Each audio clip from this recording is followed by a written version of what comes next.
Channel of Vadodara.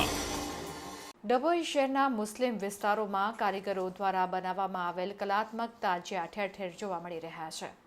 આગામી સમય દરમિયાન મહોરમના 9મા ચાંદ કતલની રાત્રિ અને 10મા ચાંદ વિસર્જનના દિવસે શહેરમાં આશરે 10 ઉપરાંત વિવિધ મુસ્લિમ વિસ્તારમાંથી તાજિયા જુલુસ કાઢવામાં આવે છે। આ માટેની તડામાર તૈયારીઓ શરૂ કરવામાં આવી છે। વિવિધ જાતના તાજિયા બનાવવામાં આવી રહ્યા છે। તો હઝરત ઇમામ હુસૈનની અને અન્ય કરબલાના શહીદોની યાદમાં શોકના સંદર્ભે આ ઉજવાતો તહેવાર છે। મહોરમ પર્વ પર મુસ્લિમ બિરાદરો ઠંડુ પીણું, શરબત, દૂધની વાનગીઓ બનાવી દાન કરી પુણ્યનું કાર્ય કરતા હોય છે।